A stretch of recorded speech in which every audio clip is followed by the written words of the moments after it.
fleshly, and he'd just be totally after himself. Now he's going to attack his body.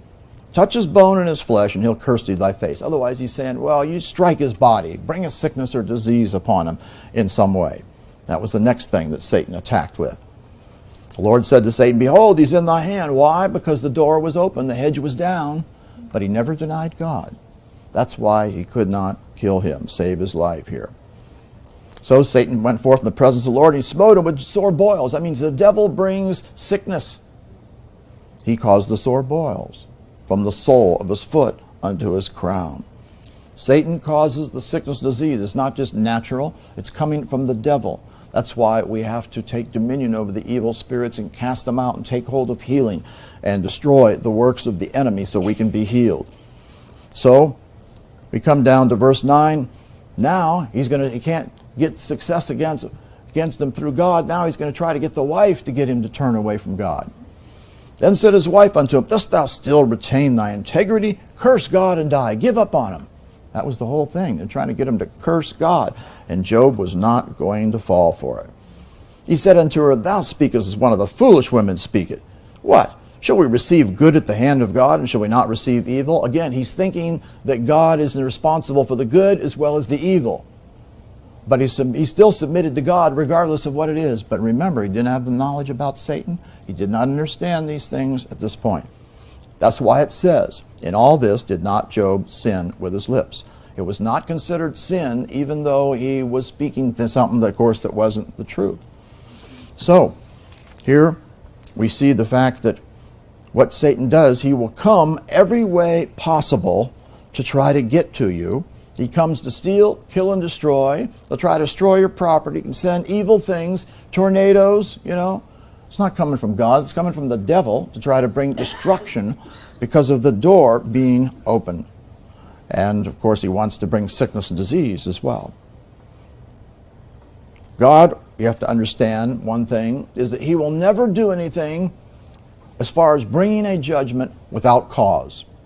That's why he would not do anything, because there was no cause for it. God only brings judgment when there is a cause for a particular reason.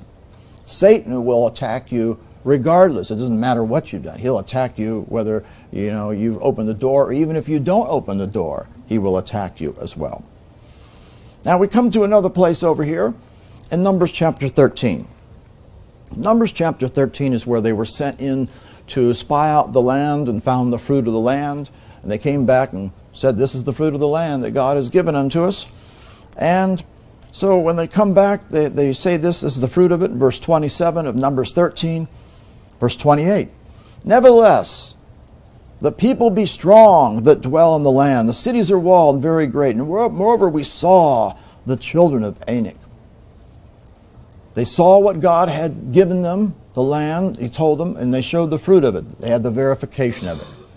But now they're being moved to have a negative response to what God told them to do, which was to go and possess this land. They said they saw the children of Anak there. Saw. The Amalekites dwell on the land of the south. Hittites, Jebusites, Amorites dwell in the mountains. Canaanites dwell by the sea and the coast of Jordan. That's all the enemies. Their eyes got on the enemies.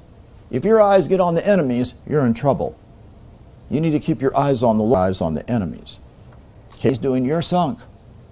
You'll be moved by the senses and by the situations that's going on. He says, let us go up at once and possess it. We're not going to hold back. We're going to go in and possess this. We're able to overcome it. That's the attitude we must have. But the men that went up with them said, we be not able to go up against the people. They did not believe that they could get the victory. God was the one who gave them the victory, of course. So they were denying that God would give them victory. For they are stronger than we. Essentially, they were looking to themselves in order to conquer instead of looking to God to conquer. They're stronger than we. Well, who's fighting the battles? The battle's the Lord's and the victory is ours. They should have been trusting in the Lord, but instead they got looking at themselves. Anytime you get your eyes off the Lord and you start looking to yourself to try to deal with a situation, you're going to be in trouble, because you're not going to be able to overcome or get victory yourself. You're not stronger than those enemies in yourself. It's God's power and authority that causes you to be able to conquer the enemies. They brought up an evil report of the land. They said it was the fruit, and here's the good land, and now they changed their tune. The land that they'd searched. what they did. And they, of course, were moved by what they saw. They continue to have the image of what the enemy was doing. The people we saw were men of a great stature. And we saw the giants, the sons of Anak, which come of the giants. And what happens if you keep focusing on them? You're going to think they're stronger than you. And we were in our own sight as grasshoppers, and so we were in their sight. If you get your eyes on what the enemy's doing, you're going to believe the enemy is stronger than you, and you're like a grasshopper. And you're even going to come to the place like what they did. They thought we were grasshoppers too. The devil thinks he can take me out as well. He's a liar. You cannot get your eyes on what the enemy is doing. You've got to keep your eyes on the Lord, and you are well able to conquer and overcome everything that the enemy brings at you. You can't be moved by your senses, what you see. You are walking by faith, not by sight. You are going to conquer the enemies in the realm of the Spirit. It is a spiritual battle against the spiritual enemies. The word on what God's doing, and keep putting Him in operation and do what He says, and He will cause you to conquer and overcome the enemies in your life. Now, another thing we see about how Satan works. We see this shown in Joel. This is where this destruction that had come because of them, all their sin. It says, that which the palmer worm hath left, hath the locust eaten, and that which the locust hath left, hath the cankerworm eaten, and that which the cankerworm hath left, hath the caterpillar eaten. What is that talking about? That's showing the little by little destruction of the land. The palmer worm. This particular word, when you look it up in the Hebrew and you study it out a little bit better, it refers to as a nar, G by little by little. And then we come to the next one, which is the locust. And the locust is one who swarms. You see it here. They did get some aspect of it here, one who swarms. And one who swarms begins to not just persistently bite at you, try to wear you down, but he begins to throng at you and overrun and begin to come at you stronger and stronger. That shows you what the devil will do. If he can get a little edge, he'll continue to come stronger and stronger. He won't back off. And then it speaks about the cankerworm. The cankerworm was one who was a devourer. It has one aspect of this here. It's called, when you look this up more, it refers to what's called a licker or a devourer. That was one who beats and thrashes and strikes with repeated blows. Isn't that what happened to Paul? He was getting buffeted, struck with repeated blows. The enemy was really working at him at that point, just striking at him and striking at him and striking at him, trying to destroy him. And then we come to the caterpillar. The caterpillar, this is one who the root goes back to a consumer and a ravager, one who takes you wholly, devastates, and does ruinous damage.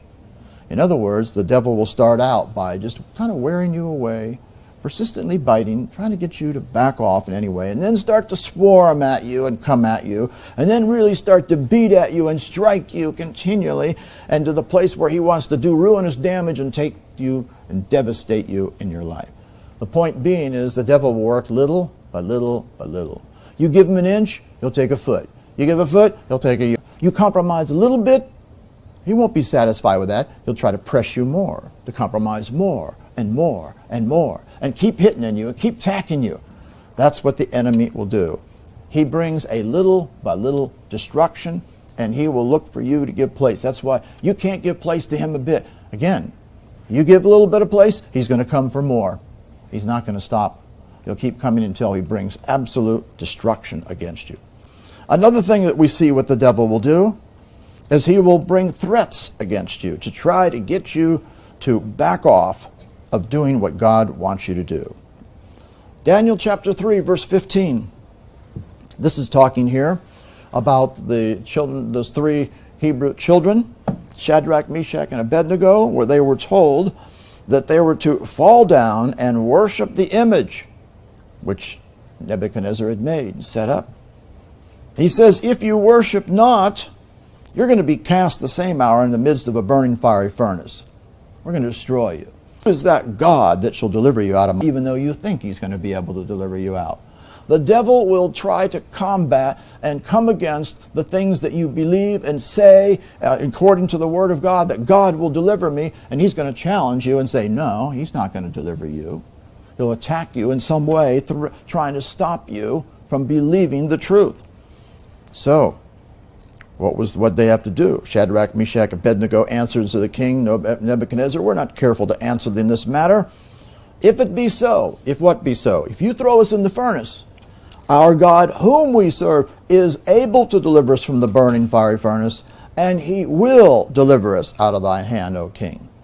Notice, remember, they were saying that God would deliver them. He says, who is that God that will deliver you? The devil will make you try to think and doubt that he won't do it. Well, their answer is, you got to combat that lie.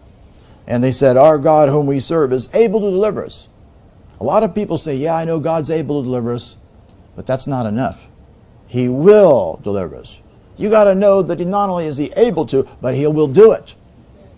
Many people believe that God has the power to do something. But do you know that he will absolutely do it without a shadow of a doubt, no question about it? And that's what they said. They fought that lie, they declared the truth, and they said, he will deliver us out of thine hand, O king. You got to have that uncompromised stand. Try to get you deceived and try to get you to think that God will not deliver you. And he will come and tell lies, put thoughts in your mind telling you God won't deliver you, he won't heal you, he won't provide for you, he won't do this for you. He's a liar. And you got to be ready to speak the word and know the truth and declare uncompromisingly what you're going to do and what God will do, and it's going to be. We are not going to bow. We are going to serve God. Chapter 49. Pass. He did evil things. We see over in Judges, chapter 18, verse 30. The children of Dan set up the graven image. Are you supposed to have any graven images? No way. It was against one of the 10 commandments not to have one. And Jonathan, the son of Gershom, the son of